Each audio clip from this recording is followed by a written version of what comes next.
আজি মনলৈ অহা এটা বিষয়েৰে আজিৰ ভিডিঅ'টো প্ৰস্তুত কৰিব বিচাৰিছোঁ। বিষয়টো হৈছে জাষ্টিছ ফৰ জুবিন গাৰ্গ, ৰাজনীতি আৰু EVM।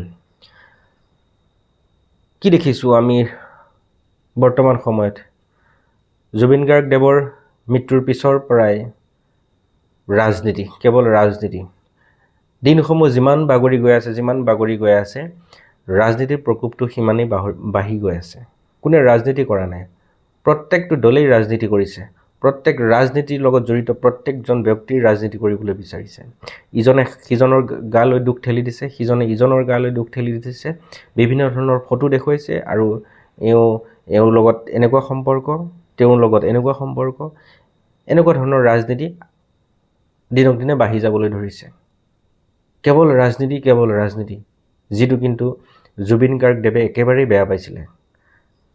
এই ৰাজনীতিক ভাল নোপোৱাৰ হেতু তেওঁ গানেই লিখি থৈ গৈছিলে, গীত লিখি থৈ গৈছিলে, পলিটিক্স নকৰিবা বন্ধু। কিন্তু যিজন ব্যক্তিয়ে যিটো বস্তু একেবাৰে বেয়া পাইছিলে, সেইজন ব্যক্তিৰ লগত আজি সেইটোৱেই হৈছে। আমি অসমৰ জনসাধাৰণেও নিবিচাৰোঁ, আমিও নিবিচাৰোঁ যে তেখেতৰ লগত ৰাজনীতি হওক, তাকো ইমান নিম্ন পৰ্যায়ৰ ৰাজনীতি হওক, আমি নিবিচাৰোঁ। আপোনালোকেও জানি থওক, যি ৰাজনীতিয়েই নকৰক কিয়, অসমৰ জনসাধাৰণক জুবিন দাৰ ন্যায়ৰ ব্যৱস্থাৰ পৰা আঁতৰাই আনিব নোৱাৰে। আৰু আমাক ন্যায় লাগিবই। এই কথাটো আপোনালোকে ভালকৈ মনত ৰাখক। প্ৰত্যেকজন ৰাজনীতিৰ লগত জড়িত ব্যক্তিয়ে মনত ৰাখক, আমাক ন্যায় লাগিবই। আৰু আপোনালোকে ৰাজনীতি কৰা বন্ধ কৰক। আপোনালোকৰ ৰাজনীতি দেখি আমাৰ লাজ লাগিছে। আপোনালোকৰ ৰাজনীতি বন্ধ কৰক। হৈ গ'ল আৰু বহুত হৈ গ'ল। ইমান ৰাজনীতি আমাক নালাগে। আপোনালোকে ৰাজনীতি নকৰিলেহেঁতেন, যদি জনসাধাৰণৰ হাতত এনেকুৱা এটা ক্ষমতা থাকিলেহেঁতেন যে আপোনালোকক ৰাজনীতিৰ দলসমূহে প্ৰাৰ্থিত্বৰ পৰা বঞ্চিত কৰাওক, এনেকুৱা এটা ক্ষমতা যদি আমাৰ হাতত থাকিলেহেঁতেন, সাধাৰণ জনসাধাৰণৰ হাতত থাকিলেহেঁতেন, তেতিয়াহ'লে আপোনালোকে ৰাজনীতি নকৰিলেহেঁতেন। উচ্চতম ন্যায়ালয়ে সেইকাৰণে নোটা বোতামৰ ব্যৱস্থা কৰিছিলে, যাতে ৰাজনীতি দলসমূহে প্ৰাৰ্থিত্ব প্ৰদানৰ ক্ষেত্ৰত অধিক গুৰুত্ব দিয়ক। ভাল চিন্তা কৰিয়েই কৰিছিলে। কিন্তু আপোনালোকৰে ভাগ্য ভাল। কিয় ভাগ্য ভাল মই পিছলৈ কৈ আছোঁ, আপোনালোকৰ কিয় ভাগ্য ভাল। কিমান শুদ্ধ কিমান সত্য নাজানো আমি ভবা কথাবিলাক। আপোনালোকৰ ভাগ্য ভাল কথাটো কৈছোঁ যে, সেই কথাটোৰ ওপৰত এতিয়া মই ক'ব বিচাৰিছোঁ। EVMত এটা নোটা বোতাম আছে। আপোনালোকেও জানে, সকলোৱে জানে নোটা বোতাম আছে। কিন্তু তাৰ সেই ক্ষেত্ৰত সজাগতা কম বুলি আমি অনুভৱ কৰোঁ। এই নোটা বোতামটোত যদি অধিক ক্ষমতা থাকিলেহেঁতেন, তেতিয়াহ'লে আপোনালোকে এইবিলাক ৰাজনীতি, এনেকুৱা নিম্ন পৰ্যায়ৰ ৰাজনীতি নকৰিলেহেঁতেন। অন্ততঃ জুবিন গাৰ্গ দেৱৰ ক্ষেত্ৰত এই ৰাজনীতি নকৰিলেহেঁতেন। এতিয়া নোটা বোতামৰ কথাখিনি মই ক'ব বিচাৰিছোঁ। নোটা বোতামৰ প্ৰথম আৰু প্ৰধান উদ্দেশ্য হৈছে কি, যদি আপুনি কোনো প্ৰাৰ্থীক, যিসকল প্ৰাৰ্থীয়ে প্ৰাৰ্থিত্ব আগবঢ়াইছে, তাৰে যদি কোনোবা এটা সমষ্টিৰ যদি কোনো প্ৰাৰ্থীকে আপুনি সমৰ্থন কৰিব নিবিচাৰে, তেতিয়াহ'লে এই বোতামৰ জৰিয়তে আপুনি আনুষ্ঠানিকভাৱে প্ৰতিবাদ কৰাৰ এটা মাধ্যম। এইটো হৈছে নোটা বোতাম। 2013 চনত উচ্চতম ন্যায়ালয়ৰ ৰায়দানৰ পিছত 5খন ৰাজ্য, দিল্লী, ছত্তীশগড়, মিজোৰাম, ৰাজস্থান আৰু মধ্যপ্ৰদেশ, এই 5খন ৰাজ্যৰ বিধানসভা নিৰ্বাচনত প্ৰথম নোটা বোতামৰ ব্যৱস্থা কৰা হৈছিলে। তাৰপিছত ক্ৰমান্বয়ে সকলো ৰাজ্যতে এই নোটা বোতামৰ ব্যৱস্থা কৰা হ'ল। এই নোটা বোতামৰ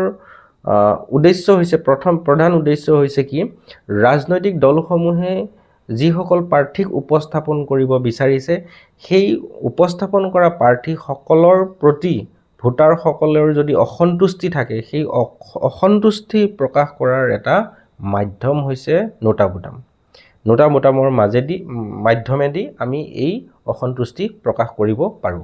অৱশ্যে নোটা বুটাম প্ৰৱৰ্তনৰ আগতেও এই ব্যৱস্থা আছিলে সেই ব্যৱস্থাৰ ক্ষেত্ৰত কি হৈছে 49O এই প্ৰপত্ৰখন পূৰণ কৰি আমি ভোট কেন্দ্ৰত গৈ দিব লগা হৈছিলে এই ক্ষেত্ৰত কি হয় ভোটৰ গোপনীয়তাৰ কিছু আপোচ হৈছিলে গোপনীয়তাৰ ক্ষেত্ৰত কিছু আপোচ হৈছিলে গতিকে এটো নোটা বুটামৰ আগৰ কথা পিছত নোটা বুটাম আহিল 2015 চনত ভাৰতৰ নিৰ্বাচন আয়োগে নোটা বুটামৰ বাবে এটা প্ৰতীক চিহ্নৰ ব্যৱস্থা কৰিলে যেনেদৰে প্ৰাৰ্থীসকলৰ এটা নিৰ্দিষ্ট প্ৰতীক চিহ্ন থাকে সেইদৰে নোটা বুটামৰ বাবেও এটা নিৰ্দিষ্ট প্ৰতীক চিহ্নৰ ব্যৱস্থা কৰিলে সেই প্ৰতীক চিহ্নটো হৈছে এখন বেলট পেপাৰত কলা ক্ৰছ চিন থাকে আৰু এইটো ডিজাইন কৰিছিলে নেশ্যনেল ইনষ্টিটিউট অফ ডিজাইন যেটো অনুষ্ঠান আহমেদাবাদত অৱস্থিত এই অনুষ্ঠানটোৱে ইয়াক ডিজাইন কৰিছিলে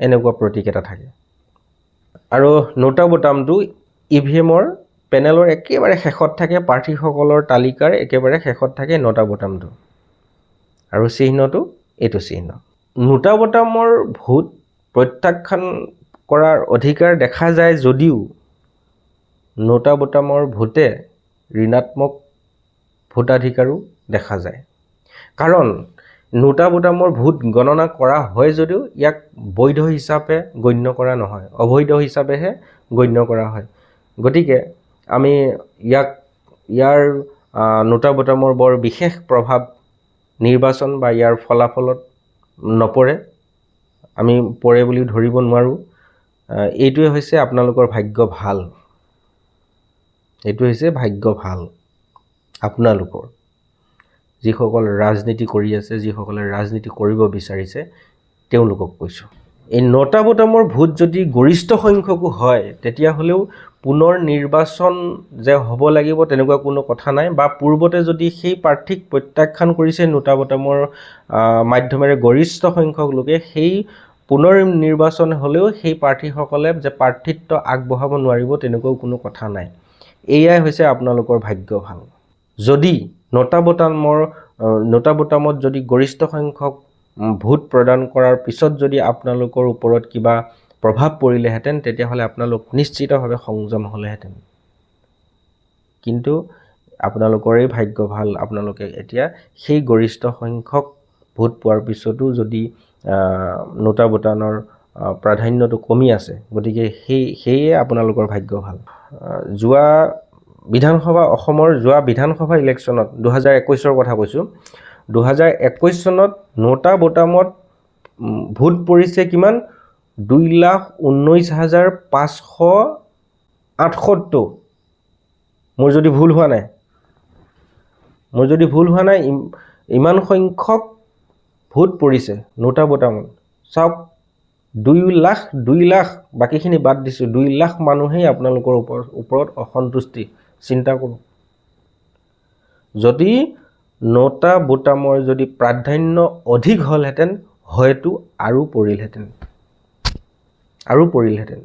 এতিয়া আমি জাষ্টিস ফৰ জুবিন গাৰ্গ লিখি আছো এই ডিজিটেল কেম্পেইন চলি থাকিব আৰু চলি থাকিব আৰু ই বিশ্বৰ ৰেকৰ্ড কৰিব আৰু এই ৰেকৰ্ড কেতিয়াও ভাঙিব নোৱাৰে আৰু আমি এই ৰেকৰ্ড বনাম সকলোৱে লিখক জাষ্টিস ফৰ জুবিন গাৰ্গ সকলোৱে লিখক কিন্তু আমি এটো চিন্তা কৰিব পাৰো নেকি চিন্তা কৰি চাব আপোনালোকে আমি দল সংগঠন অৰাজনৈতিক দল সংগঠনসমূহকো অনুৰোধ জনাম যে এই নোটা বুটামৰ যেন প্ৰাধান্য নিৰ্বাচনত অধিক হয় সেইটোৰ ওপৰত আপোনালোকে গুৰুত্ব দিব ৰাজনীতি কৰা ব্যক্তিসকলে বা ৰাজনীতি দলসমূহে এই বিষয়ত মাত নামাতে কোনো ৰাজনীতি দলেই মাত নামাতে গতিকে অৰাজনৈতিক দলসমূহক আৰু বিজ্ঞ লোকসকলক আমি অনুৰোধ জনাম যে নোটা বুটামৰ ক্ষেত্ৰত আপোনালোকে কিছু মাত মাতক আৰু বিভিন্ন টক শ্ব' হোক এয়া আমাৰ হৈছে অনুৰোধ শেষত এটাই কম